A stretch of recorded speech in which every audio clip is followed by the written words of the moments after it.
The views and opinions expressed in this broadcast are those of the host/guest and do not necessarily reflect the views or positions of any of BXR entities and those they represent.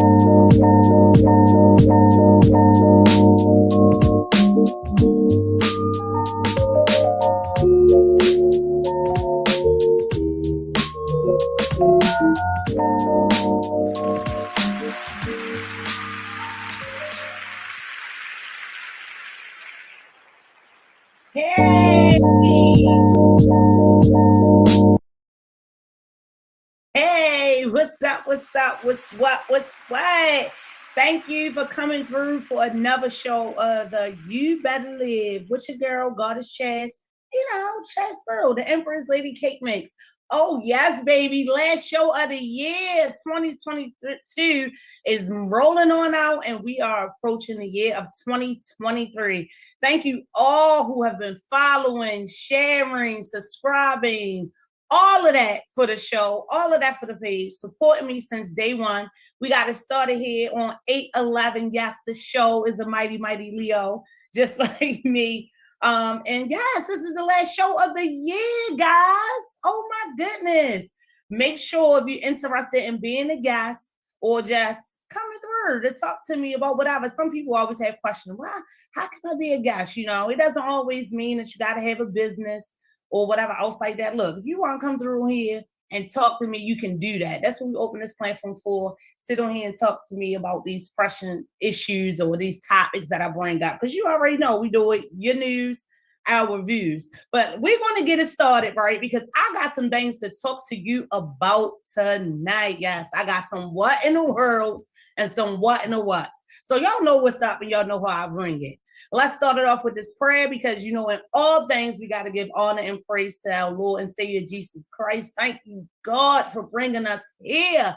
2022 has been a trying one, but baby, it could have been worse. And I'm just grateful to be here today. There's a lot of people that started the new year with us. There's a lot of people who started as supporters of my show that I have recognized that will not be here, that are not here today and will not be going into the new year with me. Or with us. So, be grateful.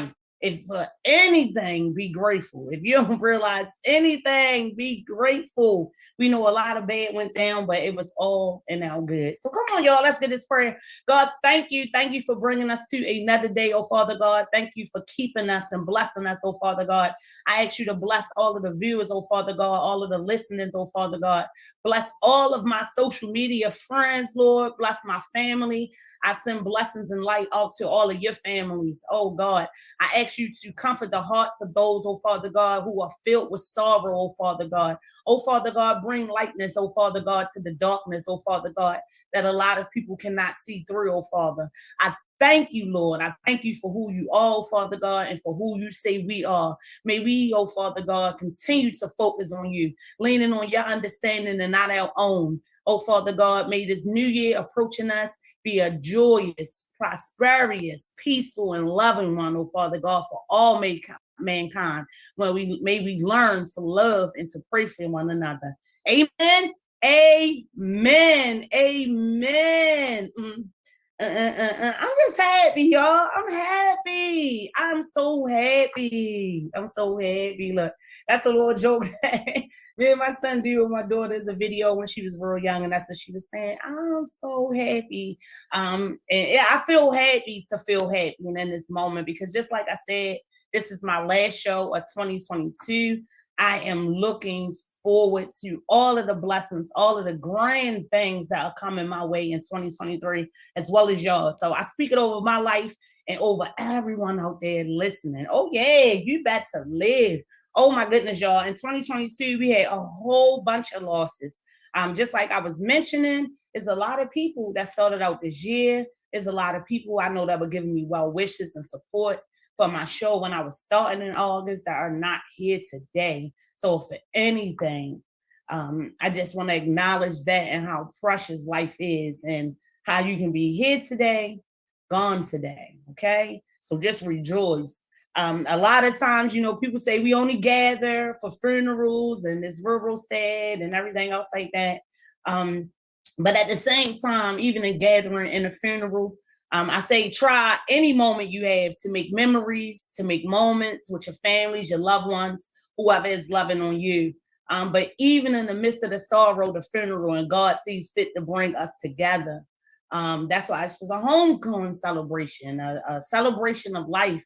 It still is a blessed occasion because for whatever reason, all of us knew this individual. They all had an impact on their life, and God seemed fit for us to come together to love on one another. So just be mindful of that.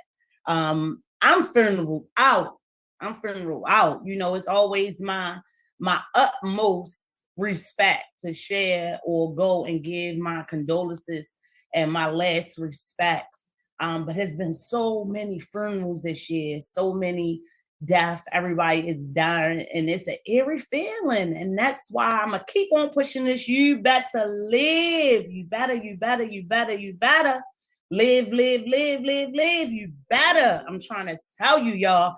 So what's up? We here. If you here, let me know you here. Holler at me on the chat. Just say, hey, Chad, say something. The phone line's gonna be coming open. You'll see the number coming across the bottom of the screen. Sometimes I remember it, sometimes I don't. But as soon as it come back, I'm gonna shout it out. So just call me. Let me see, or no, let me know what's going on. Because I'm saying see, right? Because I'm trying to read the comments, but it's not none yet. So I'm probably here by myself. But guess what? It's all good up in this hood, and I am just living. All right, got a couple of topics I just wanted to bring up. Y'all already know we talked numerous times about my girl, Brittany Griner, who was in the grinder over there in Russia. Brittany, for this year, I seen some updates on her. Her Christmas wish was for everyone to write and support Mr. Paul Whelan. Paul Whelan is another American who is detained still in that country. They say false imprisonment, meaning should not be detained. A lot of people, when Brittany got released now, they was like mad at the girl, like they was mad at her, like she had some say so in what went down. Because originally I said the reports were saying for the swap that they were going to do, for that arms dealer. Yeah, they call him Mr. Something. I forgot. It was something crazy though. But initially the word was out that they were going to release both of them just for him. But that changed, and Mr. Whelan is still there. Brittany credits him for sending her letters of support during her imprisonment. Yes, he reached out to her. She said his letters definitely helped her get through. He also was profound, him and his family, in advocating for her release as well, So he supported her, wrote her letters, basically helped her get through this imprisonment because he had been there for so long. And she said it definitely made a difference. So her Christmas wish is for people to not forget him, to write to him, to continue to advocate for his release and so forth. So I just wanted to mention that. That was like really, really, really touching to me, because I know for a fact that she probably feels some type of way about her being released or whatever. I'm not saying feel no type of way, because I know old sister girl is definitely happy that she got the opportunity to spend the holidays and everything with her family. But also on top of that, just to be released, period, because her getting all that time for that little vape was like outrageous. So yeah. So now that she is released, I guess she's just trying to adjust back to the normalcy of her life. But of course, she has that on her heart. So prayers go out to Paul Whelan. Prayers still go out to Brittany Griner, who is now released. But I'm sure it was an event that will affect her for the rest of her life. And don't go back over there, homegirl. Do not go back over there. We talked about that before, just wondering what would come from it, far as, her getting more notoriety for legalization of marijuana. Everybody was kind of saying, no, it's too soon. She probably won't go down that avenue. But probably will, start addressing some of the, the false imprisonments and different things like that. I don't know. But thank God she's home. Paul Whelan is still over there, and Brittany Griner definitely has him on her heart. So guess what? If you can look up the information, because once I seen it, I just don't seen it. I say, oh, that might be something that I can do, write a letter. I like to talk. I can write a letter. So yeah, support for Paul Whelan. And if you can look it up, you can write them or, speak on his behalf, write a letter to the president or whatever. Do that. But yeah, people was mad at the sister when she got released, saying that he should have been released first. But yeah, I just wanted to make that point that she had no say so in that. She couldn't determine, those was all talks between the president, because if she had some say so in that, she would have been out. Like, come on, y'all, be for real. Y'all be mad at the wrong stuff. Like when I was talking about it from the beginning, and when it first originally happened, and everybody was saying, oh, well, she did the crime, she gonna do the time. And I understand that, but guess what? It should be fair. And reports, and also the information from there in their courts was basically saying that no one ever, meaning a Russian citizen, for the same charge or whatever, got that extent of time. So it just wasn't fair. It wasn't fair from the jump. But you know what? They played their hand. What that's called political warfare. They played their hand. They knew what they was doing. It happened right before that war over there started. They held the sister. I felt like it was outrageous, okay, even if it was illegal, just on the president's of who she was and coming over there to play on your team. You didn't really see support from her teammates over there, the coaches, everybody kind of went silent. So I was glad to see that her team here was still, backing her and things of that avenue. But it was just weird situation. That was something that happened this year. This 2022 just was weird. You know what I'm saying? It just was weird. But this was definitely a growthful year. I know a lot of people had been focused on their growth, focused on their healing, and it definitely was that for me. But it just was weird. And like I said, it was so much death and everything else like that. And when one death happened, it kind of brings up all of the rest. So it's like we can a constant grief, constant mourning. Just like I started the show and prayers for you all. That was another thing before I got on the show. Just was going to make mention of that. This is another year. Baltimore is ready to be well over 300 homicides. I looked that up. Homicides, Baltimore City, 2022 in the list. Oh my goodness. I went through the list. It's just so disheartening. You see all the names, all the ages, from babies, 1 year old on up. I think the oldest person I might have seen on there was in their 70. But to really recognize when you're looking at that list and what it consists of, that these are actually people who lost their lives through senseless violence. Whether it was gun violence, they got stabbed. Some was from arson, all that crap. It's just so eerie, when I looked at that list. So yes, a couple of people that I can remember, especially the youth who left us. And even when I was looking at that list, right, it was a couple of youth that I had the privilege of working with before. I seen their names on there, had no idea that was them. So I was associating the name with the age, like I don't know. But yeah, that it is just crazy to think about it. You know what I'm saying? When you look at it, I done been to events before where they do the moment of silence for the victims in Baltimore, and just to say that it's just so long, for them to read all of these names one by one, it's just so disheartening. It's crazy, y'all. Praying and manifesting that 2023 is a better one.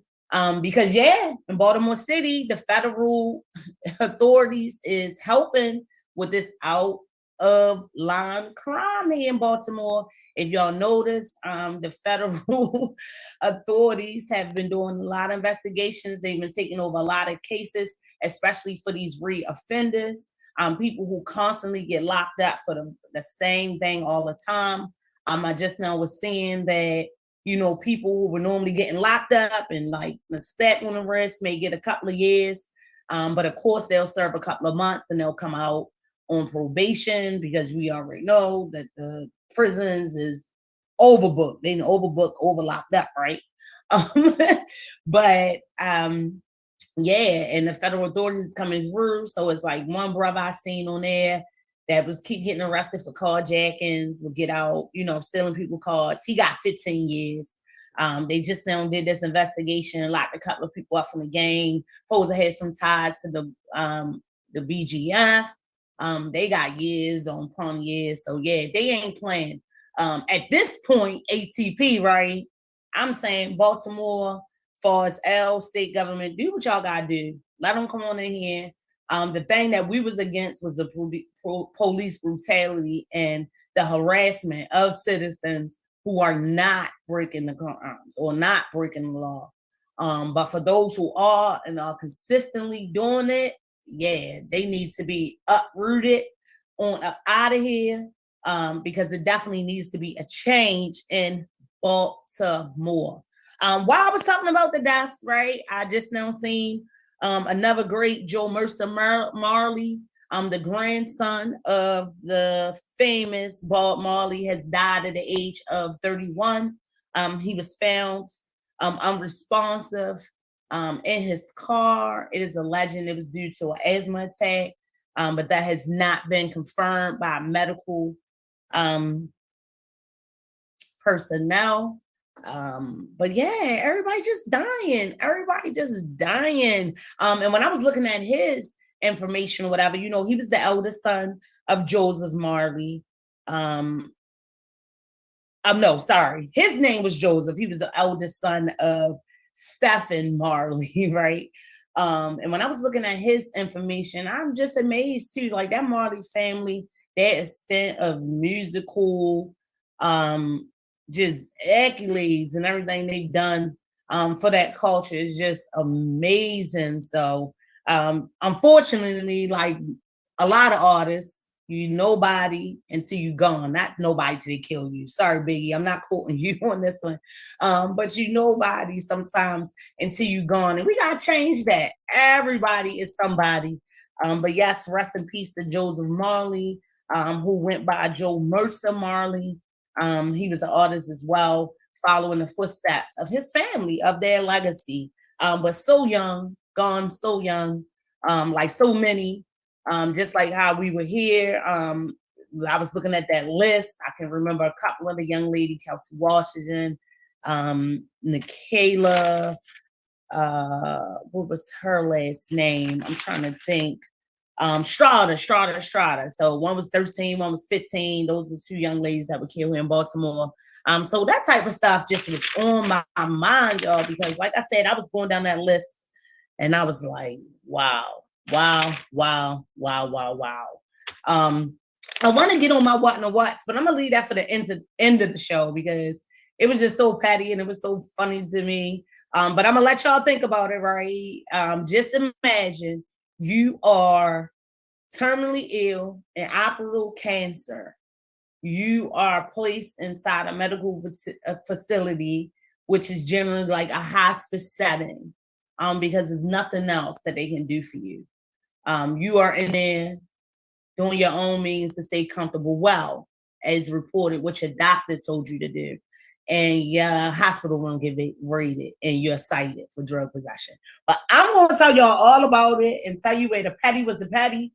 I was talking about it with the CEO and the producer of Be Exposed Radio before we started on the show. And yes, y'all know he always got to go to the standards of it and what's the law. And he's like, when they called the police, they still had to cite him, but it still was petty. And we definitely got to talk about it. So be ready to talk about that. Another thing, Baltimore, Javante Tank Davis. What in the what? He has been detained again, y'all, down in Florida. Come on, Tank. What's going on? Come on, represent Baltimore. Because that's what I get taught of too. Everything that comes from us, we get that positive notoriety, but then it's always clouded by this negative junk. So him, before has had issues with domestic violence. I talked about him before on the show with his accident that he had here, which was like a hit and run right here on Martin Luther King. Just everything. And the young brother, 28 years old, I guess you don't know is that they always gonna be checking for you, Tank. They waiting for you to do something. They waiting for you. But anyway, he allegedly struck and caused bodily harm to a lady up in Florida. He was detained on, I believe, Tuesday. Yeah, he was detained on Tuesday, the 27th, a couple of weeks before he is supposed to head off with Hector's Garcia on January the 7th. No further information has been provided about his release, regarding like his bond or anything else like that. But yeah, he over there. I guess he practicing. It's not funny, y'all. But this is like the second time I heard it is El brother being like charged for domestic violence. Leave these women alone. Keep your hands off these women. He supposed to hit her in the side of her right side of her head and left a small cut on her lip. I don't know, but the eldest here, whoever was a mentor to the brother, please reach out to him. I don't know, because I know things can happen. A lot of brothers, I got a lot of guy friends, and I know they've had situations before, and I know females can provoke, and I know females put their hands on people and all that too. So I don't know what the situation was. But Javante, come on, bro, you gotta do better. You is reigning. Come on, reign supreme, king. You is reigning. Keep all that fighting for the reign. And especially on these women, on these Black women. See, so that's why I was saying, like, I don't know what happened, but I also don't want to downplay it either, because a lot of times, as far as being a Black woman, when it comes to that, like domestic violence, anything, disrespect, all of that stuff, we supposed to accept it. And then a lot of times, when it comes to us being assaulted or something of that nature, it's always that question, like, well, what did you do? Or what happened? Or what did you say? Or, oh, she be provoking stuff, or she be irritating, or whatever else like that. Nevertheless, it still doesn't make it right for anybody to put their hands on you. But if you one of them women, you be picking, stop picking. Stop picking. Because these dudes be hitting. And it ain't right. It ain't right, Tank. It ain't right, Tank. But I hope he get his mind right instead of keep on hitting people upside their head. Allegedly. Get his mind right. Do what you gotta do, good brother, because they definitely gonna be checking for you. They checking for you. Come on, you from Baltimore. You definitely made a profound mark already on the sport, on the boxing. You already, in your legacy, making your legacy. Just stop letting this stuff like this be a part of it. Okay? Okay, because they is happy to report this type of stuff. So that was in Broward County, Parkland District. Yes. In Florida, he was arrested on domestic violence charges. And I just was like, okay. Come on, Javante. Focus on your fights. Focus on your fights. Because I also heard, or whatever, I guess it's confirmed or whatever, that he's no longer with, what was it? Mayweather. Yeah, he's no longer under his promotion or under his team or whatever else like that. Supposedly to open himself up for more opportunities to fight and stuff like that. Things, I guess, that he felt like they were holding him back from. So this fight that's coming up in January was supposedly one of them. So brother, you gotta stay out of jail. You gotta stay out of trouble. You want to keep on making your coin, and keep on getting these fights and everything else like that, because that's one thing that I know for sure in my 40 years of being here is that an attitude, type of stuff like that, bad temper and everything else like that will definitely mess up opportunities for you. Because you got to have that self-control. People don't feel like you got self-control. You can be trusted in certain environments and certain settings. People ain't gonna want to deal with you. Come on now. Why would I invest in you or put my faith or whatever behind you, or even my support or whatever else like that, to know that this crazy stuff gonna keep on happening? Now, I mean, we all go through stuff. We all, subject to being a little bit of controversy, a little bit of drama. But I'm just saying, as much as you can, try to avoid it. Like, real talk. That was one of my things. That's why the topic was of the show. What? Come on now. I'm just talking and I didn't even tell you the topic. But that's why the topic was saying, like, New Year, New You, the cliche and the taboo. Because people think when the new year approaches and we all saying that I'm going to do this new, I'm going to develop this new habit. People say, oh, it's cliche. That's what we say. for the new year. And then there's a lot of things that I feel that are taboo that people don't want to talk about. You know, the negative, because nobody, that's something else in growth too. Nobody wants to really acknowledge some bad habits or bad characteristics of them or things that they can do better. They'll say what they'll do better, but they don't really acknowledge what it is exactly stopping them from doing better.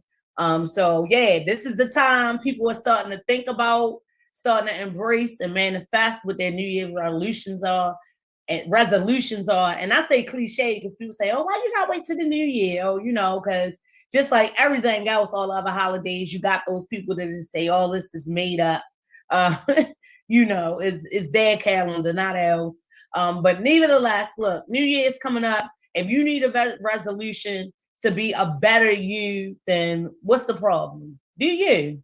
I live for it, and you better live. Whatever day it takes, because I tell you, people say you can't change it overnight, but yes, you can. So if it take the new year for you to sit there and recognize some things that you need to do to be a better person coming into the new year, then do that.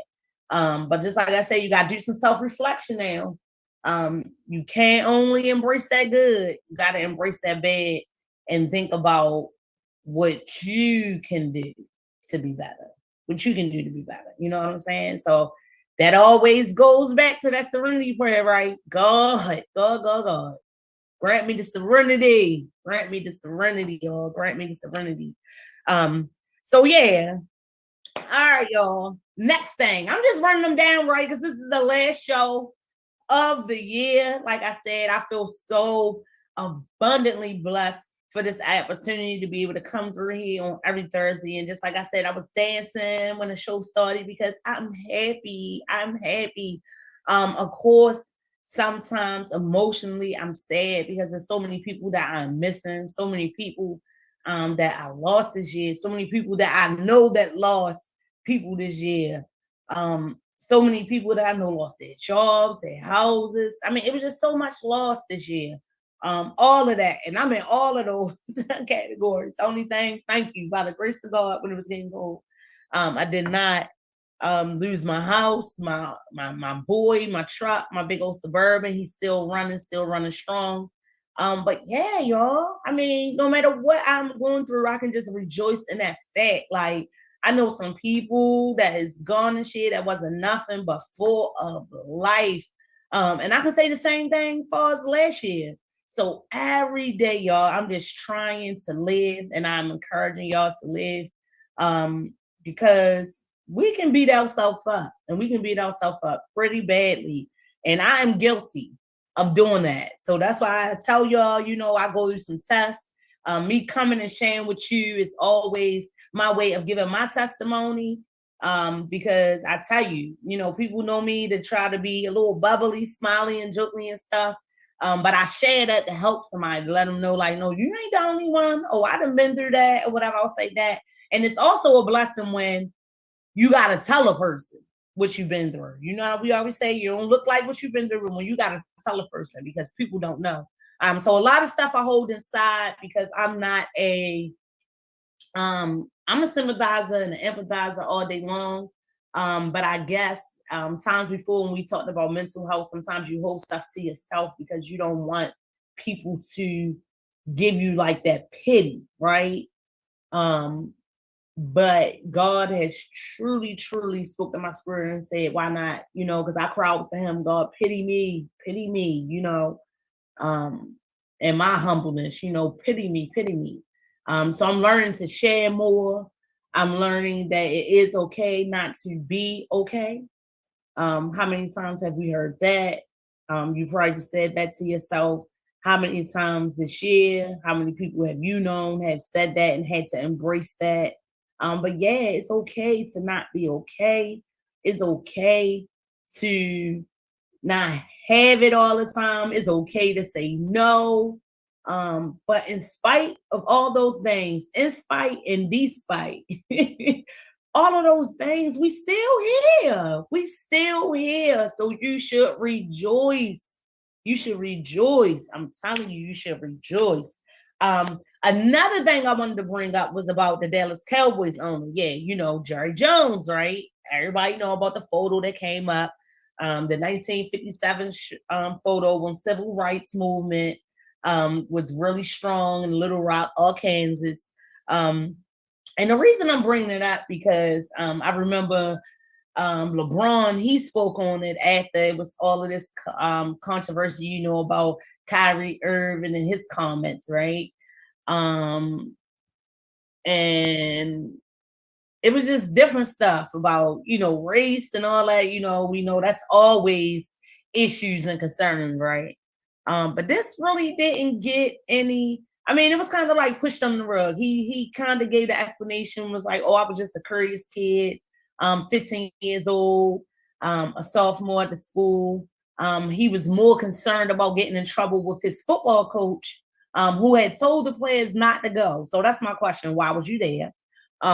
You being curious, he said that he really didn't know what the situation was or how profound the event was. He was just being curious. You know, at the time, he really didn't know what was going on. He's sure glad that he's a long way away from that. I am.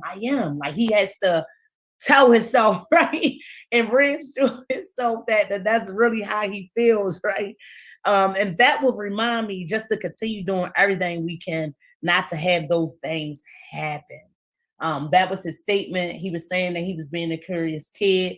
But I call bullshit because Mr. Jones, 15 years old, back then, baby, you knew what was going on. And to also know that your coach told you not to go there, right? So, okay, they found him in this photo anyway, 1957. He was outside this school in Arkansas with a mob of white students who were stopping 6 black boys from entering the school because the school was segregated. And he said he didn't know what was going on. He just was showing up. He wasn't participating in the mob. But you right there in the mob. You right there in the picture. Jerry Jones. I mean, I ain't saying nothing that you did, but you was there. You was there in the picture. And it's bullshit to say that you don't know what was going on. Excuse my language, y'all, because that's another one of my resolutions, right? But no, it upset me. So look, I'm using that language because it upset me a little bit, right? But I'm like, what? Like, how you gonna say you just was a curious kid, you didn't know what was going on? You just showed up. You weren't part of the mob, you just showed up. So what was your purpose of going? You knew what was going on? You knew. You was living, you was 15. You knew they ain't want y'all in no schools together. And you knew that when you was going, it was a reason that your football coach told you not to go. Right? So even the statement alone, I mean, I don't, like I said, I don't know how true it is. If he said what he said, then okay. But bullshit, Mr. Jones. Bullshit. You was there in that picture. You was on the side. You might not have been there to participate in the mob, but you was on the side of the mob. And you was standing right there and you knew what the whole situation was all about. You knew. You knew. How you gonna give something you did not know? You did not know. You was a curious kid. Curious about what? Curious, did you want the black kids in school with you? Curious about what? Please let us know. But anyway, it ain't a whole bunch to talk about it because that's how they do, right?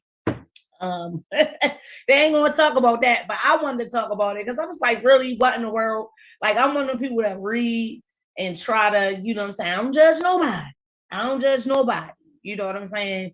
The Bible say don't judge, but then it also say don't judge and hates, meaning don't make shit up to judge somebody on something that you really don't know. So just from him just giving his caption, or no, his feel on it, because it wasn't no caption, but what I was reading was basically like quoting him and what he said, right? And I'm like, yo, that's BS. You knew. You was there and you knew, and you was in that picture. And when the picture surfaced, it's just crazy to me that it wasn't more talk about it. Not that it should be, not that it should have been more talk. Like, I mean, what, to get them in trouble or whatever else like that. But yeah, that's basically show where your mind or whatever, where it was at. You knew. Hey, Miss Queen T, you here with me? What's going on? This is the last show of the year, and Miss Queen T has been here with me a very, very lovely supporter. Yes, that was the queen that helped us on one of our shows when we were talking about that fight that went down up there between Polly and City. She was right there she was right there on the scene, and she came through on that show, called through on the show, and let us know what was what and what was up with that. So we appreciate her, and I appreciate you coming through tonight. We just bringing up some stuff, some recaps of the year, things that we have previously talked about on the You Better Live show. Giving y'all a couple of updates, a couple of new things, because I don't think I talked about this Jerry Jones thing before. But yeah, I'm calling BS. Jerry Jones, you were 15, you was a sophomore back in 1957. Yes, that might be true. You might have been a curious kid. Yeah, 15. I can remember being curious too. But for you to say you don't know what was going on about the whole situation, you just was going that day, and to be curious about the situation, that's BS, because you absolutely knew. You knew you was in a school that was segregated.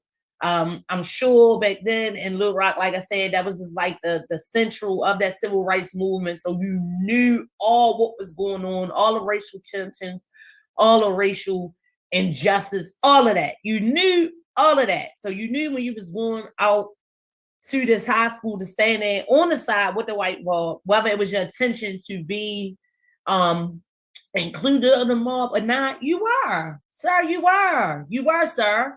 So it was BS to say that you just was a curious kid, you didn't really know what was going on. You just was more concerned about getting in trouble with your coach or whatever like that. And you should have got in trouble because he told you not to go.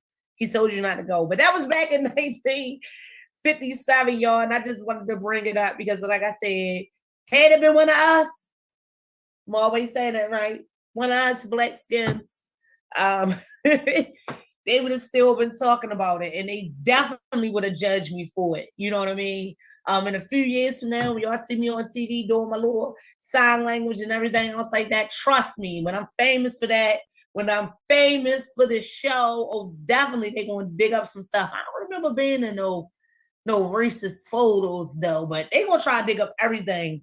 But you know, he got the complexion for the protection. So his comment that he made, I guess it was good enough. And that kind of just went on away. It kind of just like dwindled away.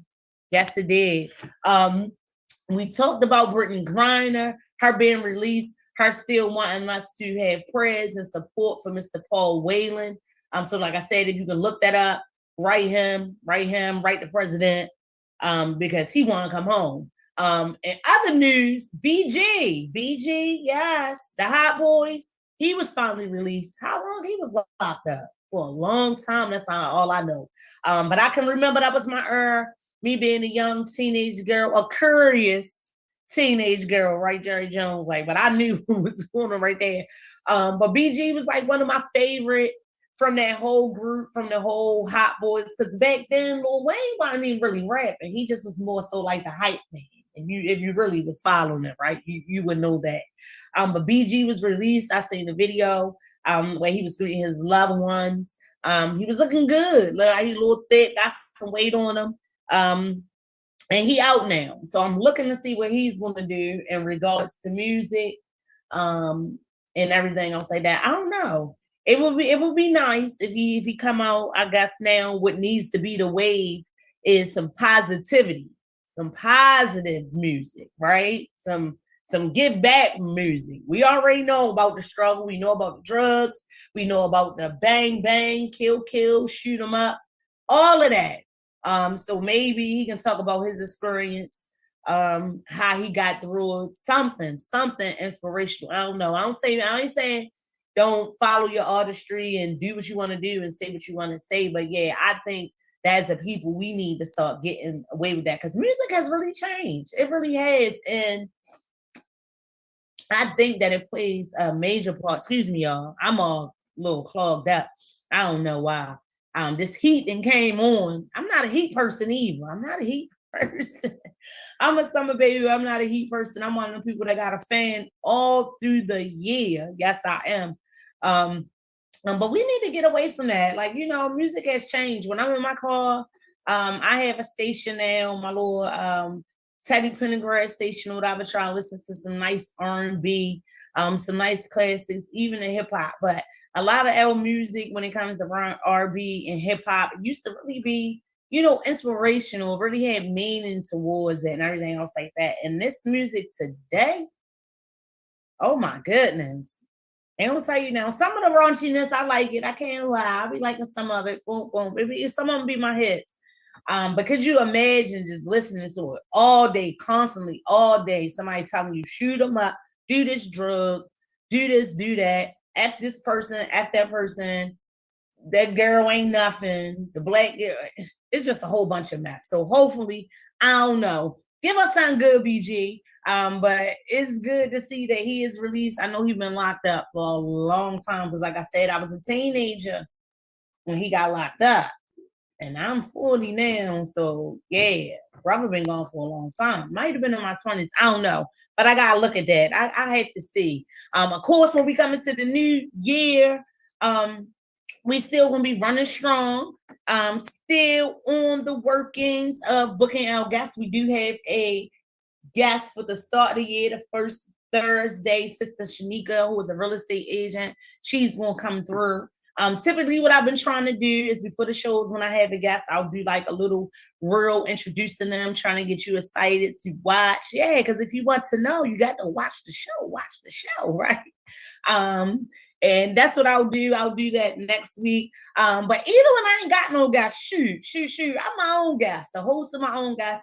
I'm gonna start even doing it for myself, at least to let y'all know what these topic is, or what's going on, or what I'm going to talk about. So when you come here, you can be a little bit ready, right? And y'all can talk to me about these things. Another thing, because like we said, 2022 was weird. There was some weird stuff going on. Now, do y'all remember the lady Shanteri Wims? Yes, that was the owner of the Kids Castle Development Center in Owens Mills. Remember in July? Now, that was before I started the show, when she shot her husband, 57-year-old James Wims, for allegedly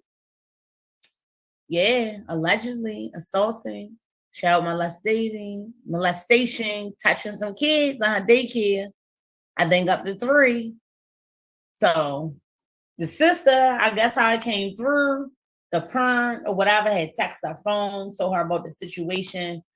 She's saying that she just acted in the moment, but of course, the prosecution is saying that it actually was premeditated. They sent some letters or something that she was supposed to write. But yeah, she got indicted back in October for the 4 charges. It was like gun possession, the assault, carrying a gun out of the home without a permit, without a license, things of that nature. She was just now in court. They offer her 2 years following probation, but her legal defense is fighting for a lesser sentence. Basically, yes, this lady got the call that some kids at her daycare were being sexually molested by her husband, and she shot him. I think they were out in DC to attend some type of conference. She was accompanying him, and that's what happened. You know what I mean? That's what happened. And James Wims, he was a former Baltimore City police cop. I think that he had retired back in 2004, but did some contract work up into 2008. So I don't know what his involvement in the daycare was, but obviously he was there, possibly because he was retired and had stopped or had ended his contractual work with the Baltimore Police Department, was possibly supporting her with the business, possibly in there doing something for him to be able to be around these kids. So that one was up with her, yes. And he's still being held right out in Towson without a bond. So, I mean, yeah. So what that tell you? It had to be some truth to it, because we say like allegedly, and not even saying like that, because I know it was like a lot of controversy around this case. What was really shocking, because people was like, good, she should have shot him. He molested those kids and everything else like that. And I get that.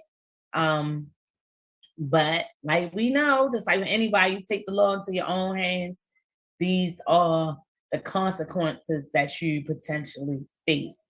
So I definitely can understand her position and being outraged, to knowing that I entrusted you not only as my husband, but to be my my business as a supporter around these children, and you did something like this, or to get that call, that text, however she got it, I'm sure it gave her that moment of insanity and she reacted. So whether she found out beforehand or afterhand, she found out and she shot him. So they offering our sister 2 years. And Mr. Wims is still locked up right out in Towson. He is held on no bail in the Baltimore County Detention Center in Towson. So I'm bringing these little things up because these are some things that happen in the year, but they kind of like are those things that happen and then you rarely hear about it anymore.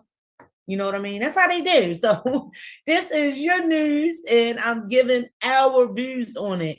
But yeah, that's crazy to me too, that you really don't even hear about it. But if it take anybody, God is Chase gonna get in and I'm gonna dig up and see what is going on so I can bring it to you and we can talk about it. So look out for that, y'all, because she is in court. Things are working the way they need to be working, I guess, in the legal system. And she's going to be potentially locked up for 2 years following probation. Myself, I think it's an awesome deal. I can understand her defense arguing for a lesser charge because nobody ever wants to do any time. But 2 years, girl, and you done shot this man in a hotel. You better take that. I mean, I don't know. I don't know how they working it out far as her legal counsel, if she paying or anything else like that. I mean, I know daycare owners and centers and stuff bringing good money, but yeah, since you've been detained, there's no money. Your business been shut down. It's 2 years. I'm assuming that she will get credit for the time that she's already been locked up. This happened in July. And then she's being tried in district court, actually, in the district court. So how we were just now talking about, like the federal authorities coming here to make sure people who are reoffenders get those sentences where they get time and they not released after, like, when you charge on the state level, you might get a couple of years, do a couple of months, and then you released on the probation. So yeah, sister, take that 2 years and do that probation, because for real, with 2 years, what you may do, 10 months, you might do a year, 12 months, 13, I don't know, good behavior. I don't know how that go. I know I wouldn't want to be doing those 2 years either, but guess what? You shot somebody in a hotel in Washington, D.C., and I know that he allegedly touched those kids. And like I said, there must be some truth to it because he's still locked up too with no bail. But girl, take that 2 years. Take that 2 years. Bless your lawyer's heart and bless your heart. You did what you felt was right, even though it was wrong. In the legal eye, in the law, it was wrong that you shot him, took the matter in your own hands. But to be real, I feel you. I probably would have, I don't know, I didn't want to incriminate myself, but I probably would have did the same thing. I don't know. But girl, take them 2 years. Take them 2 years. I mean, what you think? You ain't gonna get nothing? That's just the law. That's how it is. Yes, Miss Queen T, they wasn't moving, investigating fast enough for her. I know. Like it was, I don't know. I guess, or that's what you're saying. Like what happened? Like the allegation was already out. And is you saying that she went that avenue because of what happened? Because when they went to the hotel, I thought they was going to an event together. So I thought everything was all good. So I guess she knew and was holding on to it, or are you saying the overall investigation? So let me know. But like I said, I don't know. Like I said, she ain't want to hear nothing. Once she heard what's supposed to be happening to them babies, she flipped. She flipped. And she shot him. She was wrong. And you did a crime and you do have to do the time. You have to have some type of consequences. They cannot let you just scot off. Okay? They cannot. And I'm just saying, if it was me, and I know I shot somebody, even, what the circumstances were, I'm taking that 2 years. I'm not going to taunt the legal system. I'm not. I'm just saying, thank God that your husband was black, girl. He wasn't no white man, because you would have been like, let me stop playing, because that was a because they would have been offering her 12. They were like, oh no, you know that. Yeah. And then, they used to the white man. That's what the kid. Oh, look, I'm mumbling that because I know I ain't right. Look, I'm trying to be right. I ain't right. So listen. But yeah, yeah, y'all. And then we was talking about just the losses. I was talking about Miss Queen T, because you seem like you is my only fan here with me tonight. I just was talking about how 2022 just was so like eerie, so weird, so much death around us. One of my favorite singers, Baby Is You. We lost Jesse Powell this year. The talented young brother, Willie Spence, who was on American Idol. I love him, shine bright like a diamond. I had knew about him from social media when he got famous from singing that. And I just was also just making mention on how I had went down the whole list of all of the murders, and how painful it was to really read all those names, those ages, see where they were killed, and realize like, yeah, these people, year after year, 300 and something people. And as an estimate, they say that it's like unnecessary 6 people on average a week. 6 people a week. That's unnecessarily losing their life. That's sad. That is sad. That is sad. That is sad. That's sad. But we also talked about that the federal authorities is here for those reoffenders, those people that keep on doing this crime. They're trying to make sure that they're going to do the time. So hopefully it's going to be a shift in a new day in Baltimore. I mean, today. That shouldn't even start for the New Year's resolution. But if the city has to take heed or the cliche of having a New Year's resolution and saying more that they're going to do every time, because I feel like it's a New Year's resolution every time with the city, right? Every time our officials change, our mayors and everything else like that. We talked about during the year on the show what was up for the vote, the legalization of marijuana. We talked about that question K and them having term limits. What they definitely is trying to get back into the thing. Yeah, they trying to get it, I guess, reversed or something else like that, saying that us as voters, we ain't know what we was talking about.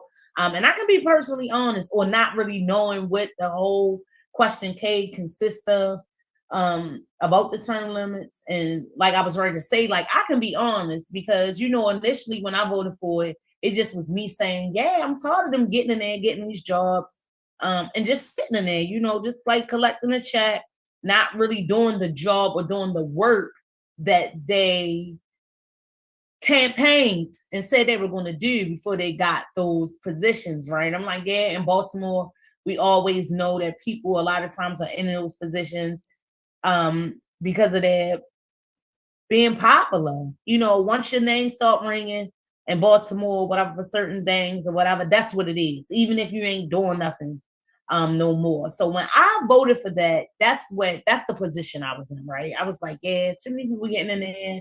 They saying they're gonna do things and they ain't doing it, and they're just sitting there. Like, no, we need to get them out of there. But then when I really thought about it, now of course this was after my vote, y'all, and I was like, wait a minute. I just now was working in a job for 13 and a half years, going on 14. Next year would have been 14. But I'm no longer here. And I was like, that type of work that we was doing, and to know that, yeah, we made an impact, but it was still work to be done.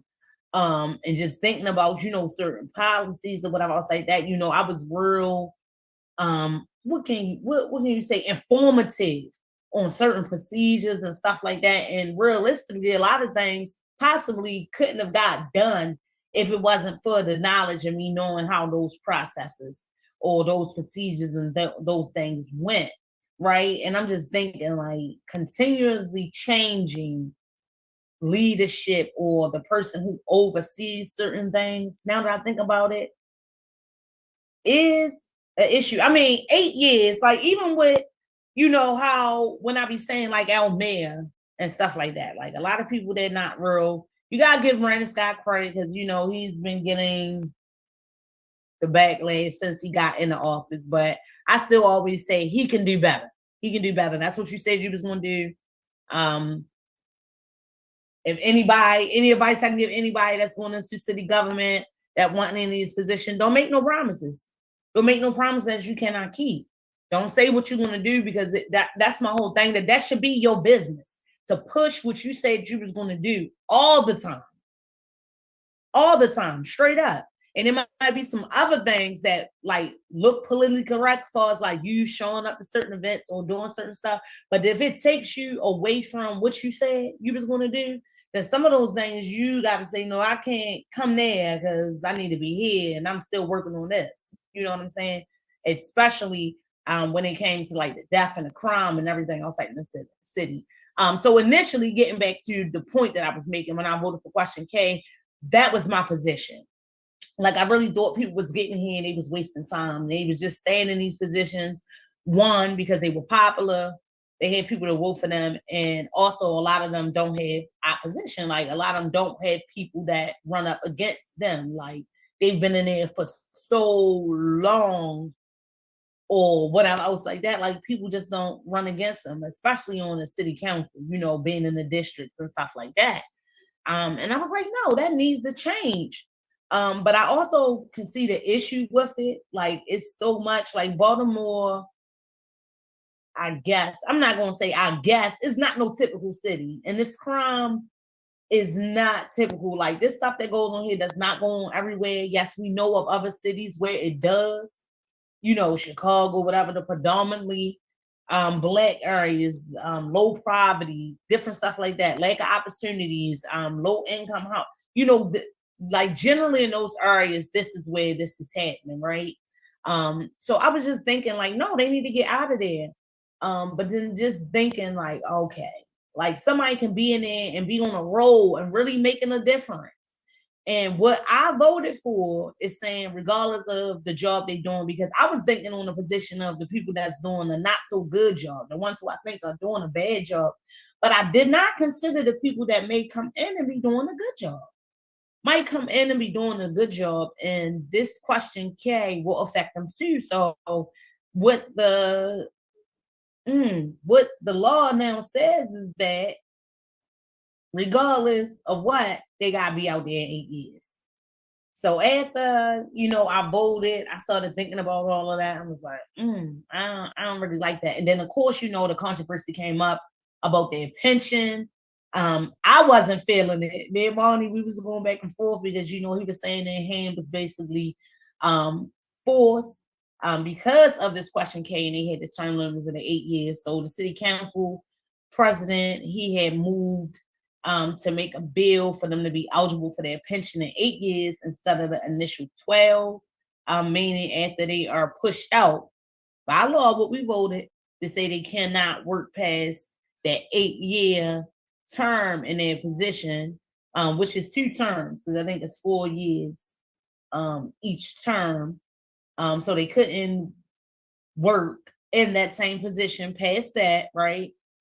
And they wanted to be eligible for their pension. And I was like, okay, then I can get it. Like, you know, he had made the points for saying, you know, if people work for their money, of course, people work for their money. People want their money. They don't want to be talking about, oh, no, you got to wait 4 more years or whatever. And the question K had made it to be the 8 years so they can get it right now. I guess my side towards the whole matter was that it's so many other issues, so many other bills that they could have pushed on the table. We talked about that and it being a process. So we know that this bill didn't get on the table overnight. So they were already preparing for it. They already knew. And that says another thing too. They already knew that this was going to get pushed through. So that says something else too. Like, y'all really know y'all not doing the best job that y'all could be doing. And we also know that there's a lot of stuff, you know, I think, you know, from being in that environment, I know it's a lot of things that stop y'all too from doing exactly what you want to do, because like I say, it always has to be politically correct.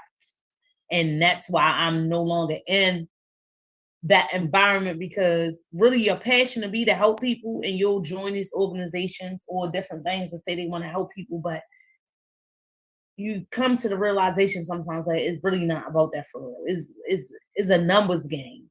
So if the numbers ain't shown, or it can be something that really helps somebody, but if it's not, I don't know, y'all. I'm gonna get too deep into it. But what I was just basically saying is that, right? So they wanted their pension after the 8 years, but I just felt like it was the wrong time. Like he pushed it through, they got it through. It didn't pass anyway because the mayor, he stopped it. I forgot what the term is or whatever I say that. He basically stopped the bill. He felt like it was some ethnical stuff to do with it because he was like, it was a vote on something that could benefit them. And I think that way I was thinking too. I know Marnie was saying, like, y'all don't even know why he should have stopped it or whatever. Him or the mayor don't think that he should stop, but I didn't feel like that was fair. You know what I'm saying? Like, okay, y'all still gonna get y'all money. I don't want y'all not to get y'all money. I want y'all to get y'all money and everything. I'll say that. But Nick Mosley, that wasn't right. All these other issues and stuff like that we got going on in the city. In the moment that bill passed, the moment that Question K passed, and the majority of the citizens voted for it, which puts it into play, you was worried about getting that pension. When y'all already in there getting this money, that was the whole point. That people were saying that y'all was getting this money for all these years and they really deserve it because y'all wasn't doing nothing. Like, you ain't understand that part? And then the audacity of the members from the city council who are now trying to create the bill where they retract Question K because they saying that we ain't know the extent of it. Like, and like I said, I can be honest because I didn't think about all of that. I didn't think about how it would affect their pension. I didn't think about what happens when we get people in there who are doing good. You know what I mean? Who are really doing things and that they're going to be moved out anyway. I just was thinking about the ones who are not doing so good and needed to be out there and stop sitting in these seats and holding these jobs and getting these opportunities and not doing nothing. That's what I was taught of. So as a voter, as a citizen of Baltimore, when I went out and voted for that, that was my position at that time. And like I said, I didn't think about it to after the fact. But it's voted in now. I still think that it's a slap in the face because I'm sure if that was my position, it was a lot of people's position. But I just think that it was a slap in the face. How fast they rolled that bill through. All about their money. It was like self-serving, you know what I mean? Kudos I gave to Brandon Scott for stopping it for real, because what would that look like? And I get it, because people were saying that after 8 years, and you finish you finish working for somebody for 8 years, and then they tell you 4 more years, you gotta wait to get your pension. But it already was 12 years. So nothing really even changed. Only thing is that you at the 8-year mark, you're no longer going to be working in that position. But you already knew you had to wait for 12 years anyway. And it's not like you're going to be left high and dry. Not at all. Because they still get, that's what I'm saying, they still get benefits, they still get perks. Yes, they do. And I was talking on that too, because people be saying, oh, it's just so much. And they don't really get nothing. They always get the hard with them. Man, these officials that work for Baltimore, man, they be having some perks. Some people that work down in that mayor's office, yes. Even the simplest things of being able to park where you want to park at is a perk. You feel what I'm saying? Is a incentive, is a benefit. I shared that before too, where the parking people get in trouble for giving one of them a ticket. And we ain't talking about the mayor or the city council. We talking about other employees that's down there that's running underneath, programs. Meanwhile, while I'm running down there to go to a meeting, I'm getting tickets though, because I had to pay the meter. But y'all sitting in City Hall all day. Like, make it make sense. Yes, Miss Queen T, exactly, right? I be talking about it because it really just be having me like, what in the what? Like, what in the world? But it was a whole bunch of stuff going on in Baltimore City work for this year. How about y'all remember the water scare? Yeah, when our water was contaminated, it started over in West Baltimore. They were saying it was kind of confined to this area, but my thing is, all them pipes run Baltimore City water bill, East Baltimore, West Baltimore. We pay them at the same location. So I was telling people, take caution, because if it's over here, it was the E. coli. Remember, in our water supply, then it's over there. But people be so, I don't know, not in my area. I'm over here and I'm over here, but none of us really know all of this other stuff. But we have a really good, from my understanding, a really good water supply and how they test it or whatever, I'll say that. And for this to be like one of the first occurrences in a long period of time, like that's like really, really good. So they still testing, they do it several times a week or whatever, I'll say that. But yeah, still be conscious, because I've been out of the tap water, I've been boiling water, and everything else like that, especially water that I'm going to drink from the water. But we bathe in it. It's on us all the time and everything else like that. But y'all better get out of that idea. We already know our Baltimoreans. We separate East Baltimore and West Baltimore in a heartbeat, don't we? I'm from East Baltimore, so now I reside over West, right? Been over here for a couple of years, so I'm always like, oh no, that's that West Baltimore stuff. We do separate that, don't we? We say the looks, down from the looks, down to the personalities. You can kind of tell who is from East or who is from West. And it is some truth in that. But we do that amongst ourselves, right? But it ain't no difference. And just think about it. When you go out of town, everybody just know Baltimore. There's no one giving you that differentiation between East and West. Oh, you're from East Baltimore, right? Oh, you're from West Baltimore. No, you're from Baltimore, Maryland. We always just be laughing too when people get out of town and want to say, I'm from Maryland. They don't want to claim Baltimore. But we do that amongst ourselves, East and West Baltimore. But get that out your mind, because guess what? If it's starting over here and run with this water in West Baltimore, East Baltimore, and outside the center is being affected too. That's just like saying the corona was over here and not over East, or not. Like, come on, y'all, come on. We gotta do better in our way of thinking. But I know that is the Baltimore way. Okay. So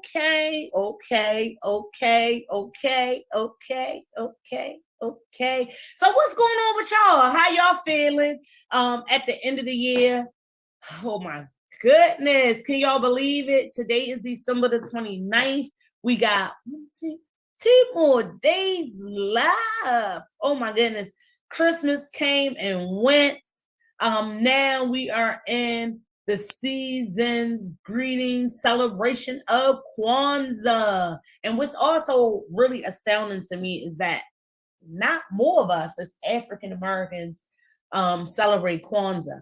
I always used to get the backlash because I never really was into not that I wasn't in the holiday of Christmas, but into the idea of telling my children it was a Santa Claus, and Santa Claus is bringing toys down the chimney. Now a lot of people say, don't kill that for the kids. Let kids be kids and everything else like that. And I get that. So my way of telling my kids about the holiday, I used to always say, all of us Santa Claus is the spirit of the season, is the spirit of giving. If you give someone a gift, you are Santa Claus too. But my whole point, I wasn't giving no big fat white man my credit on side of that, but also just to be in more of my conscious state of mind. I think that when I had kids, and I was at the point where I knew some more things and I was more knowledgeable or whatever like that, I just thought that it was just like certain things that they knew. So like I said, I can remember working on being in jobs and people used to be so shocked to know that my children didn't believe in Santa Claus, and them not believing in it didn't change it, not a bit. So the same way they used to question my reasoning to not proclaiming to my kids that it's a Santa Claus and going along with that whole story, I used to ask them, like, why do you go with it? Because my kids was just excited to wake up the toys or whatever else like that, knowing that someone else, whoever gave it to them, that was my explanation of the Santa Claus. But I used to always get, people do that when they ain't got money, they can't buy their kids this and that, so they can say, no, I just wanted my kids to know the truth. One, like I said, I wasn't giving no man no credit for that, and I wanted them to focus more on the purpose of the holiday, more so the gifts, and to also let them understand what the reality of it was. Because unfortunately, y'all, and a lot of us be blinded, it only be us a lot of times in our culture who celebrate Christmas that be worried about all that, getting all of this on Christmas, running ourselves into financial hardships to buy this and buy that and buy this and buy whatever on this certain day. On a certain day. And that's why a lot of times it don't only be people sad that they are missing their loved ones, like people really get depressed about not being able to buy gifts. And unfortunately, knowing my consciousness, right, I felt myself falling in it a little bit, right? Because one, I don't have that consistent income that I had from that job. And I'm like, Dad, I can't get my kids this, I can't get in that. Feeling all bum. And I'm like, wait a minute. Look, if you do for your kids all through the year, God is keeping you. Every day is a gift. Every day your life is a gift. To be able to have lights, a roof over your head, all that is a gift. That's what you have to remember, right? So it wasn't that I wasn't into the holiday. It just unfortunately I was getting caught into that. And I had to get that up off of me. Cause I was like, no, you ain't never been like this. Even when I had but that's how the enemy will do, right? He get in your head, right? He have you up thinking all types of stuff. Cause I'm like, even when I felt that I did have the finances to kind of buy whatever I wanted, I never was into that. I never did that. You know what I mean? And recently at the beginning, no, it was last year, for my New Year's resolution. And I always say, God will prepare you for things on the line that He knows that's coming, right? One of my New Year's resolution was if I can't buy it twice, I won't get it. So that went for anything: a car, a TV, a piece of clothes, some shoes, whatever. If I went in the store and I wanted these shoes and they was $50 and I didn't have an extra 100, meaning even though I didn't want 2 pair of shoes, but if I couldn't afford to buy 2 pair at that time, then I ain't need them that bad. And that really, really helped me financially be able to put money up and everything else. Because God knew I was going to need it. He knew that He was going to make things happen for me to push on this job. He knew that I was going to need these couple of this money kind of, to get me through, because that was my mindset at that time. And it worked. Thank God it worked. It worked. And it helped me. It definitely did. But yeah, y'all, I felt me getting in that slum, like, oh my gosh, I can't get them this. Oh my goodness, I want to get my daughter this and dang, I whatever. But I'm like, no, don't do all that. You talk to your kids like I've always did. And then say, it's not really necessarily important that you get it on Christmas. You won't get it. Like you get it stuff all through the year on all different days. So my children, they just be appreciative. They be like, thank you. They be saying, they don't even want certain stuff. You know what I'm saying? Yesterday was my son's birthday. He was 22. He turned 22. Hey, birthday, Najee. Today is a couple of other people's birthday who I seen. Oh, the Capricorns is on, right? The Caps is that. I don't care what nobody say, right? The Caps is that. It's not one Capricorn that I don't know that's not that. Like straight up. They the real goats for real. I'm a Leo. I'm the beast, the every jungle, everything in this, but I gotta give a big shout out to the Cats. And I ain't saying it because my oldest son is a Capricorn, but they are just loving, generous people. Now, who is this calling me? Scam Likely. I usually have it on Do Not Disturb, so excuse me, but yeah, that's the Scam Likely. They hit me something good. Yes, King, people have to understand the reason for the season, bottom line. And people don't enough. So that had started me to say this statement like on a Kwanzaa, considering that this is a celebration of our African American culture. I am really, really astounded that people are so pressed to have their children believe in a white man Santa Claus versus celebrating this Kwanzaa celebration. Not enough of us celebrate this, in my opinion. Not enough of us. Not enough of us. You know what I'm saying? And Kwanzaa, having them 7 principles of the season, of us as a people collectively, can definitely do your children so good. So why you criticizing me and why I don't want my children to learn about Santa Claus or whatever I said that. They know about him, but I explain him just like anything else. He's a character, just like Spider-Man, just like all of that. Spider-Man, Superman, whoever, all the cartoons. I break things down for my kids, let them know what reality from falsehood is. And unfortunately, y'all, as much as y'all criticize me, Santa Claus is a falsehood. He's not real. He's not real. He's not real. He's not real. He's not real. And I didn't feel right as the mother to make my children think that he is. Now, if that's your thing, that's your thing. That's your thing. But it's weird to me because I seen people posting that too. It's weird. It's not right or whatever said that, but it's weird to me that you would want your children to believe that.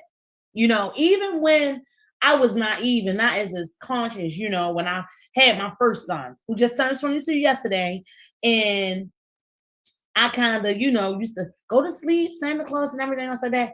I at least was telling him he was black when he was telling me, and I didn't understand that either. In these schools with predominantly black children, you know what I'm saying? That's the image of it. Like all of my pictures when I was little with Santa Claus is this big white man, because that's what they told us, that it was this white man, like everything that comes good from this white man. He the one give me all these toys, and he come. No, when I found out that it was my mother, I was more humble too. And I think I was like 10 when I really found out and put two and two together. Yes, I let the cat out the bag to my cousins and all. I'm like, hold on, wait a minute. I was being nosy, like, I seen my mother, I seen your mother. They was in the attic, they was getting big. Ain't nobody come here. Because I was determined to find out. Like once you get a little older, I'm like, wait a minute, this ain't making sense. We live in the projects, we don't have no chimney. So I really was asking questions. Well, how you getting here? What you knock on the door? Why? Why won't we be asleep? Why? And it's because you sleep, because they really want you to be asleep. To believe that. Sleep in your mind. Well, that probably went over some people's head. But anyway, yes, I'm really surprised that we don't celebrate Kwanzaa more amongst ourselves. For people who don't know what Kwanzaa is an annual celebration of African American culture. It starts the date after Christmas, 12/26, leading up to January 1st.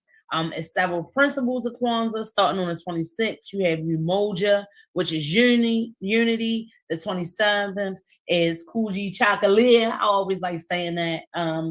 My favorite Aunt Candy, I remember she used to always tell me the story where she was like in this little group, and that was her African name that was given to her while she was in this group.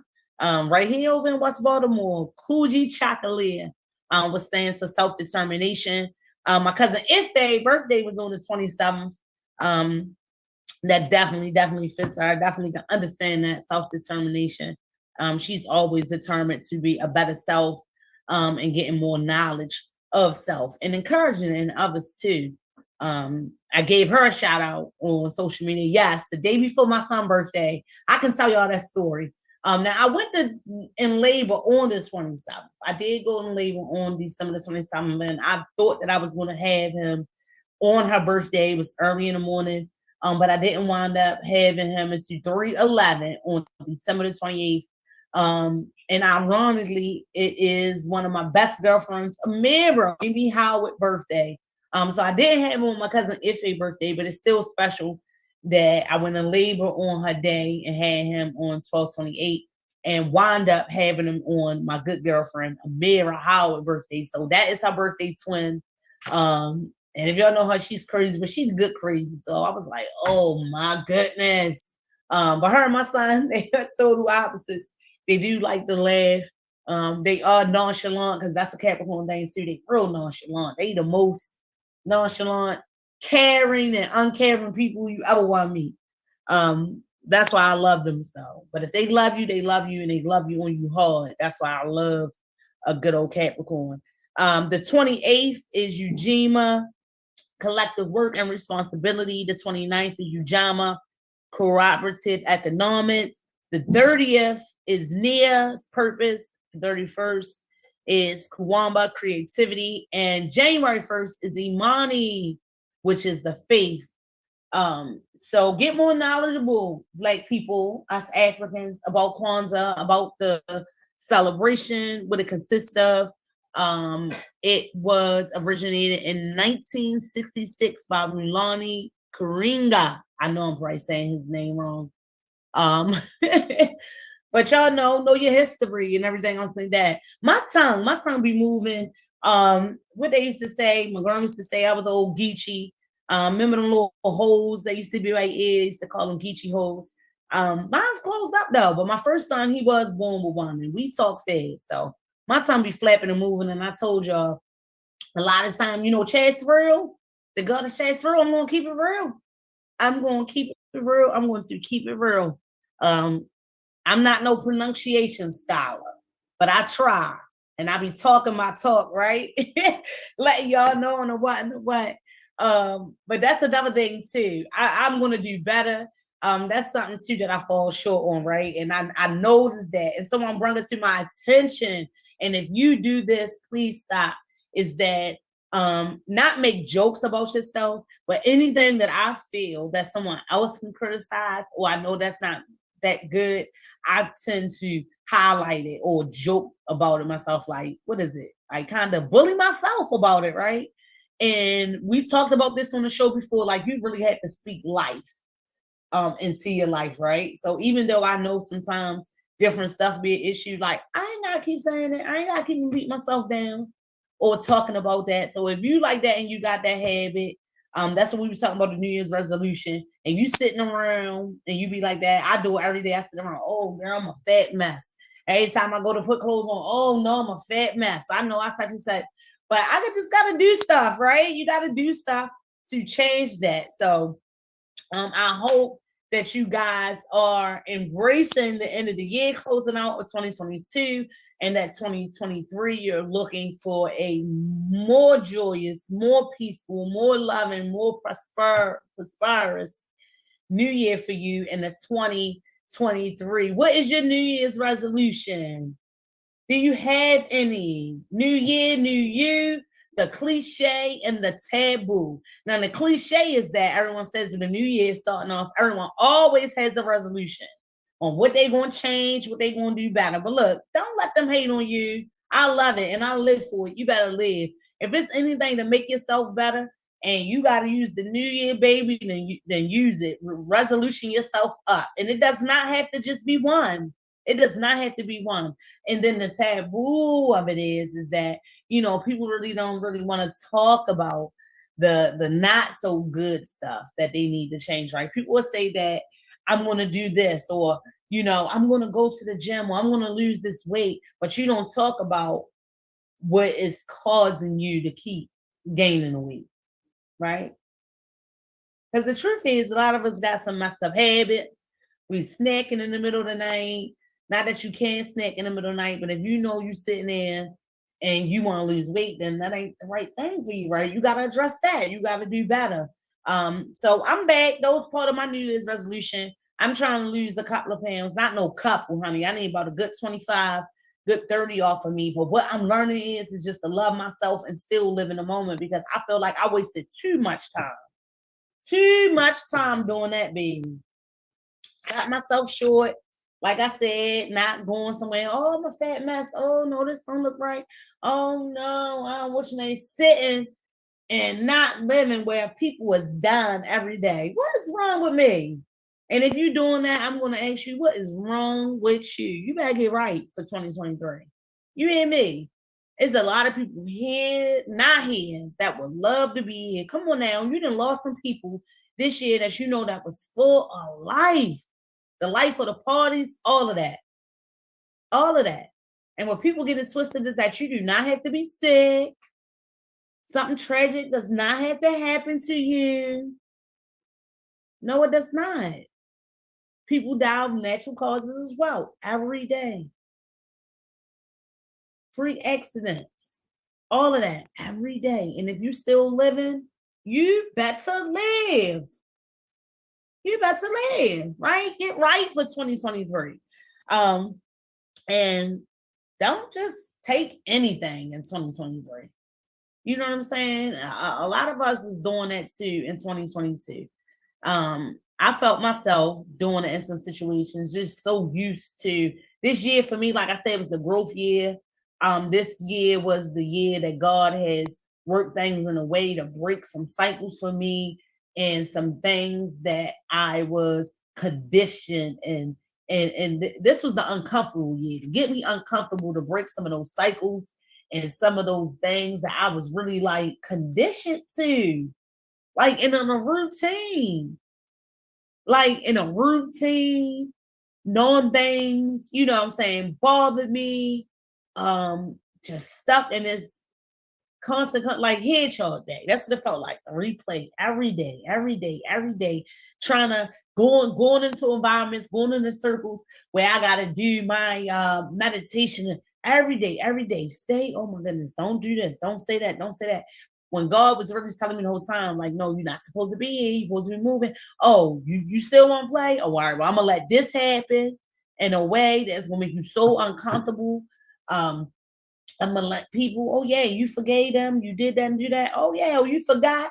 I'm gonna let them hurt you again so we can start healing you. I'm gonna let them betray you again. Oh yes, this year in 2022, we have been neglected, disrespected, all of that, right? Well, what's some more? Look, I was trying to rhyme for y'all because y'all know that's my thing. But yeah, neglected, disrespected, all of that stuff. But I can remind you that all of that stuff that was bad, baby, happened for your good. So if you is looking, you listening now, I just want you to take the moment and say, thank you, Lord. Thank you. Thank you, Lord. Because it all was for your good to make you better. And I'm better. I'm better. I'm wiser. I'm stronger. And I'm still growing. I'm still evolving. And I still am. It's been a whole bunch of stuff going on through this year. We brung up a couple of things that was like hot topics, breaking news.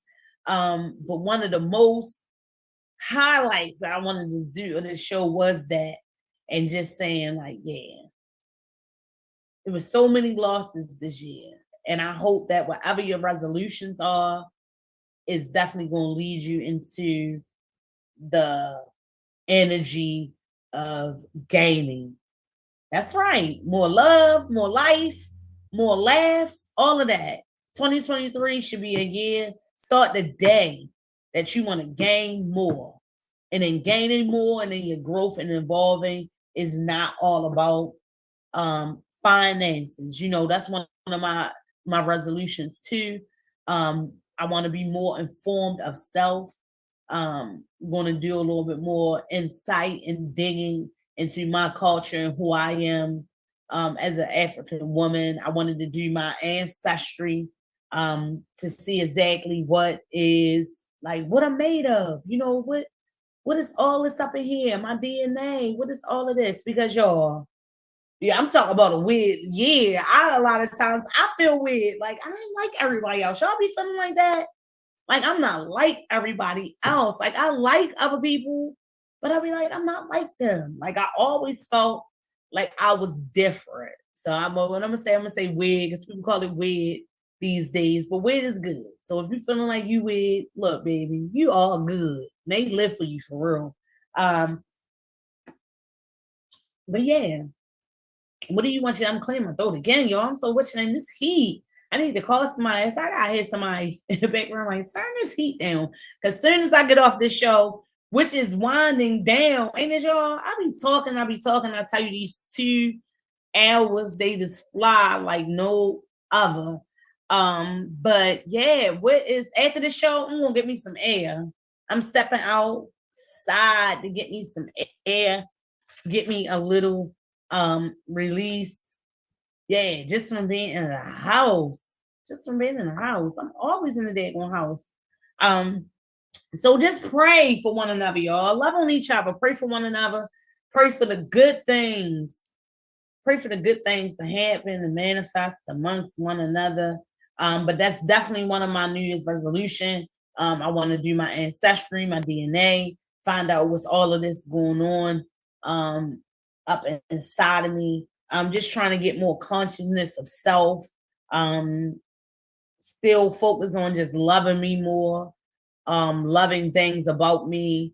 You know, like I said in that serenity prayer, accepting the things that I cannot change. You know what I mean? Acknowledging the things that I can, giving me the courage, you know what I'm saying, and the wisdom to know the difference. So just focusing on that, like self-love, loving myself, showing up for people, and showing them love, continue to give what I want to receive. That is my New Year's resolution. Everything that I feel that does not make me feel good about myself will make me feel whole. I am addressing that. I started. I already started. I'm addressing it. I'm addressing it. I'm just trying to get right, y'all. I'm just trying to get right. And just like I told y'all, it's like never nothing wrong with that. There's never nothing wrong with that. A lot of let go. For the taboo part of it. A lot of things that happened this year, like I said, as far as me beating myself up about things in my life. That's one of my New Year's resolutions, letting it go. When that 31st come, leaving it there, and in 2022, working more on forgiving myself, and forgiving other people. Oh no, I ain't got to forget. But forgiveness is very important. Very, very important, because I know that our Father has forgiven me. Because a lot of us have done some things in our life, child, that don't nobody know but you and God. Come on now, come on with it. Don't nobody know but you and God. But I thank God that He has forgiven me and has kept me in His mercy. And so who am I not to show someone that same mercy or that grace, someone I feel who has wronged me. Now, it don't mean I gotta deal with you or, in that same light or whatever, I'll say that, but forgiveness. We always talk about forgiveness is not necessarily for the other individual, but for yourself. Because you gotta let that go. So it's a lot of, for me, it was the opposite. I did a lot of forgiving. But the way that it made me feel and the way that it beat me up, a lot of stuff, I couldn't forgive myself for it. You know what I'm saying? And that was the task. That was a really, really crazy task for me this year. And I really am working on that. For the new year, I said that as much as I can show grace and mercy, and I get that part of forgiveness, I have to reflect that same understanding on myself. So that's one of my resolutions, to definitely make sure that I do this year, reflect that forgiveness on myself. I'm looking like, what's going on? My son creeping around in the background. He Lightfoot anyway. It be Lightfoot. Right, getting some food, or whatever else is the case. But yeah, Miss Queen T, you was here, girl. You shouted them out in them comments. Hello, ladies and gents. We talked about that when we was talking about the lady who shot her husband. Take them 2 years, girl. Take them 2 years. She don't want to, but my suggestion is take those 2 years. Take those 2 years. Y'all, I've been talking about everything. Like, since this show has started on 8/11, y'all, I be like, talk about everything, especially if it's some breaking news or whatever I see that come up, especially here in Baltimore City, where I reside. Yes, baby, I brings it to the table. Let's talk about it. So just like I will encourage you to inbox me if you have some what in the whats or what in the worlds. I ain't gotta find them by myself. You can send them to me, and guess what? I'll talk about them on the show, and I'll even give you the shout out for giving me the topic to discuss. Also, extend the invite. Anybody want to be a guest? Miss Queen T, you might want to think about it, girl. A lot of people think that they have to be or have a business or whatever to be a guest, but I definitely would appreciate anyone who is a supporter, a listener, follower, who shared the page, who had liked it. And by the way, if you ain't went and locked that You Better Live page yet, you need to do so. I got 1,000 and something followers on Facebook, all my friends, everything else like that. I sent everybody that invite. And all of y'all people be sending me y'all invites for y'all pages, and I do it right away. So don't tell me you ain't see it in a notification. Just pick it. Yes, yes. Accept it. Go in there and like it. Go ahead and follow. Even if you ain't gonna really follow. You feel me? That's the means of support. So also when you're watching the show, you can share it onto your page. That's the means of support. Like I said, you can hit me up in the inbox on the You Better Live page. You also can reach out directly. Go to www.beexposedradio.com. That's the website. Inquire about being a guest. If you want to add, you want some information shared, we can do it. I'm gonna plug you in, okay? The phone lines are always open when I'm on the air. I know y'all love to hear my voice. But yes, other people would love to hear your voice as well. So get on there. We also set financial support for the show. I think it's money sign be exposed or whatever on there. I don't know. Of course I got my own, but I ain't, but yeah, if you can support any way you can support, love is love. And we definitely would appreciate it. Yes, like I told y'all, my show has started 8/11 right here on Be Exposed Radio, Be Exposed Media. This is definitely the station. If you want to be exposed, if you want some things to be exposed, hit us up. And just like I said, for the new year, if you're interested in coming on here and a guest with me, you had some topics or some things that you would like to see me discuss and to talk about, put it out on the table, the what and the what's, the what and the worlds, and the what and the what, all of that stuff. Because I bring you the what's up, and the what and the what's, right? You send it to me, talk to me more, come through, because guess what? You love to talk to me, and I love to talk to you. Let's do it all the time. Your news and our views. Don't leave me on here, y'all. Don't leave me on here because we be having some stuff to talk about. So don't be shy. Don't be shy. And be my guest. Be my guest. Be my guest. Be my guest. But when the new year roll out, y'all gonna see my real. I do have a guest for the first Thursday of the year, and I'm working to book up all those other Thursdays. Yes, indeed. I gotta bring my girl back on here, Shalina Brown. I know y'all always see me plugging her and them Blossom Blends. How many commercials I give her? But I gotta bring her back on here because she was like one of the first guests. A big shout out to Shalina Brown, Frankie Jones, Imhotep. You know what I'm saying? Baba Imhotep. Who else have I had on here? Oh, Sister Bea Jordan, who was on here with me last week when we were talking about the positives of positivity. Yes, all of my gosh, y'all. I'm so very grateful for y'all.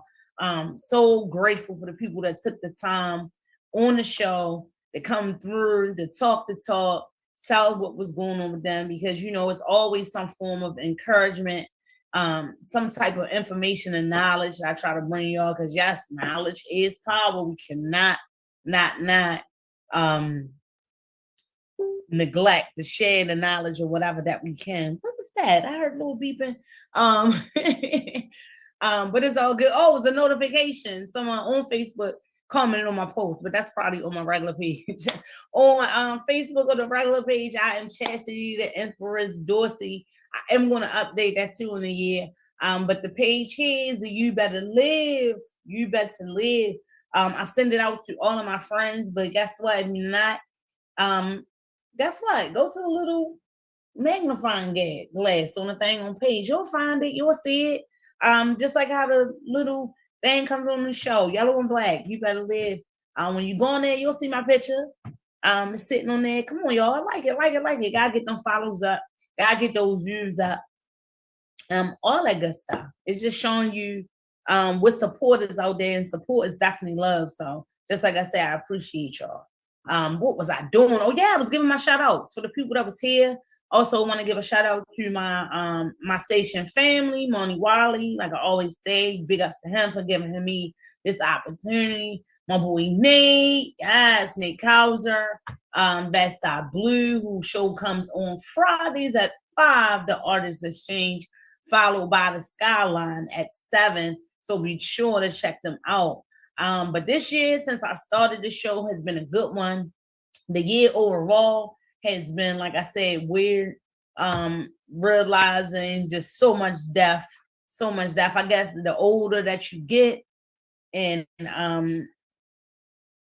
so many funerals that you go to, you know what I mean? You just, life just kind of pushes you towards that and just living or whatever. So that's my main focus right now. Just living and learning how to let stuff go, forgive. Not only others, but also myself. Focusing on how I feel and how others feels. People say you in your feelings, but I think that that's important to acknowledge people's feelings and try to understand them as well. So in all situations, you know, what you say or how you carry stuff or how you respond or how whatever the case, can hurt somebody. I ain't into on none of that. Not no more. You know what I'm saying? All that mean stuff and all that, trying to make somebody feel some type of way. I don't like it. So I definitely ain't trying to bring that on in nobody's life.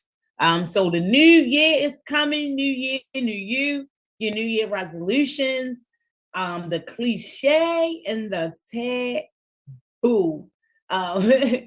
So that was today's topic. We know the cliche of the resolutions is always losing weight, always something else. Oh, another New Year's resolution for me is too is what people say is the dream of financial freedom is at least having 5 streams. Yeah, that's the magic number now. 5 streams of income.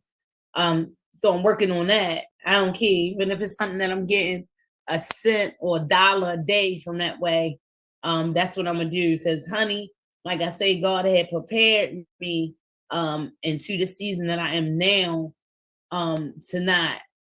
I can't even say really have it like that. I'm working on my verbiage too, and the words that I speak over my life. You know what I'm saying? I'm no longer saying I'm fat.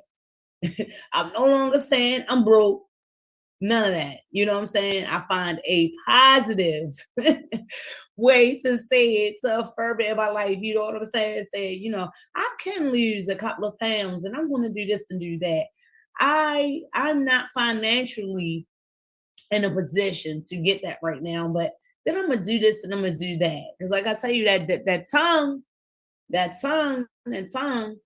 they say that is a powerful tool. It is, y'all. I'm trying to tell you, anything that you practice for too long, you're gonna master. So you keep on beating yourself down and keep on saying that's what you're gonna be. So I'm just choosing to speak life, and that's what I'm gonna do. I'm gonna speak life, my New Year's resolutions, and my life, just like yours, is gonna open up. It's going to be abundantly blessed, abundantly joyous and peaceful and loving and all of that in 2023. You just watch. I'm practicing smiling more, accepting invites to go out and to engage with people more, no matter how I feel. Because a lot of times you be in that rut and you just don't feel like doing nothing, right?